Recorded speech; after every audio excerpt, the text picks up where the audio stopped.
আমরা আজকে ইনকিলাব মঞ্চের পক্ষ থেকে 7 দফা দাবি ঘোষণা করছি। ভারতীয় হাইকমিশনারকে তলব ও কঠোর কৈফিয়ত। অবিলম্বে ঢাকায় নিযুক্ত ভারতীয় হাইকমিশনারকে পররাষ্ট্র মন্ত্রণালয়ে তলব করতে হবে। ভারতে রাষ্ট্রীয় মদদে মুসলিম নিধন, মসজিদ ভাঙচুর এবং শুভেন্দু অধিকারীর মতো উগ্র ব্যক্তিদের উস্কানিমূলক ও সাম্প্রদায়িক বক্তব্যের কড়া প্রতিবাদ জানাতে হবে এবং এর আনুষ্ঠানিক কৈফিয়ত আদায় করতে হবে। ভারতকে দক্ষিণ এশিয়ার স্থিতিশীলতার জন্য হুমকি হিসেবে চিহ্নিত করে জাতিসংঘ এবং ওআইসিতে জরুরি আলোচনার প্রস্তাব পাঠাতে হবে। ভারতের অভ্যন্তরে মুসলিম জেনোসাইড রুখতে সেখানে আন্তর্জাতিক পর্যবেক্ষক দল পাঠানোর জন্য সরকারকে কূটনৈতিক তৎপরতা বাড়াতে হবে। দফা 3, সীমান্তে প্রতিটি হত্যাকাণ্ডের বিপরীতে আন্তর্জাতিক মানবাধিকার আদালত এবং জাতিসংঘে ভারতের বিরুদ্ধে মামলা করতে হবে।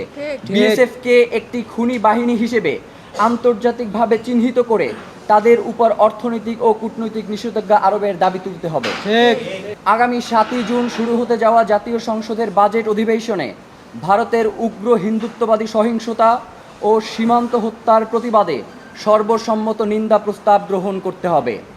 এছাড়া গত 1 দশকে সীমান্তে নিহতদের তালিকা ও ভারতে ক্ষতিগ্রস্ত ধর্মীয় স্থাপনার পরিসংখ্যান নিয়ে একটি রাষ্ট্রীয় শ্বেতপত্র প্রকাশ করতে হবে।